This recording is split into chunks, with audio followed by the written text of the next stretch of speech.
Hello' everyone, good morning. মই আজি দেখুৱাম চাদৰৰ দহি কেনেকৈ বটে।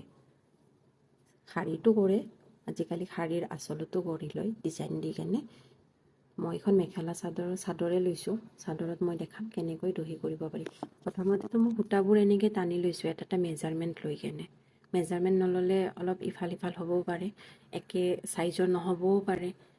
এইটো কাৰণে মই সূতাবোৰ টানি লৈছোঁ আগে মেজাৰমেণ্ট দি কেনে। সূতা টানি লৈ মই ফাৰ্ষ্টতে 2-3খনমান সূতা এনেকৈ টানিয়ে লওঁ। তাৰপিছত একেবাৰে লাহে লাহে কৰি থাকোঁ। নহ'লে কিছুমানে একেবাৰেও কৰে, এনেকৈও কৰিব পাৰি। এডাল একে হেৰিতে গুঠিও গ'লোঁ, তেনেকৈও কৰিব পাৰি।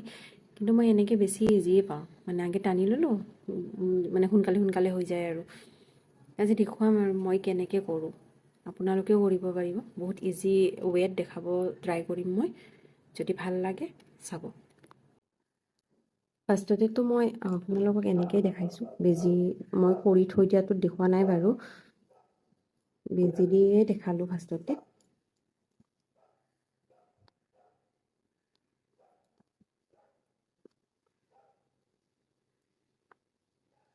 এনেকৈ এটা গাঁঠি দি ল'লে হ'ল।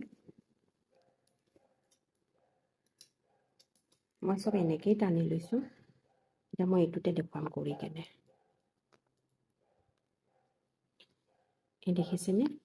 এইটো মই এটা নিজৰ এনে আন্দাজমতে লৈছোঁ আৰু যিমানখিনি মোটা লাগে, যাক যেনেকুৱা।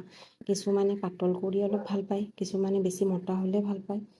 এটা চাইজ হিচাপত লৈ ল'ব আপোনালোকক যেনেকুৱা লাগে। এই সূতাখিনি এনেকৈ মেলি এইখিনি ইয়াতে এনেকৈ দি ল'ব।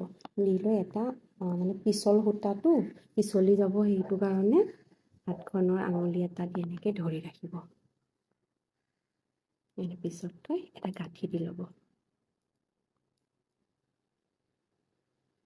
এটা নিলে এইটো অলপমান টানি আপোনালোকক কিমানখিনি জোখত লাগে দীঘলটো তেনেকৈ থ'ব। টাইট কৰি আৰু এটা গাঁঠি দি ল'ব।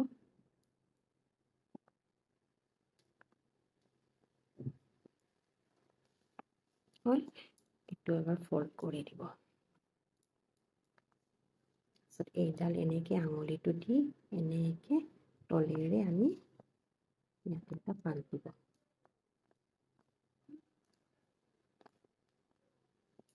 ঠিক আছে, এতিয়া আমি এইটো চিলাই কৰি দিওঁ। এনেকৈ গুঠিছোঁ যিহেতু বেছি চিলাই কৰিব নালাগে, বহুত সোনকালেই হয়।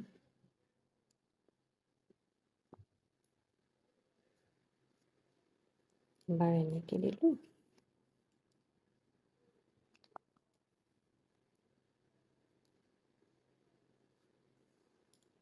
পাত দি হৈ গ'ল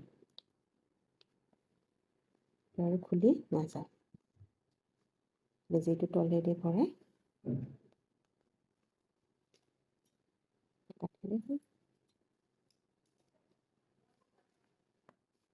হৈছেনে?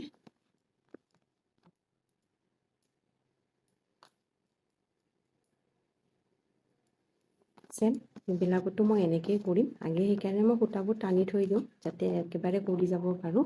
আপোনালোকেও যেনেকৈ সুবিধা তেনেকৈ কৰিব পাৰিব। ট্ৰাই কৰি চাবচোন, ভাল লাগিলে ক'ব।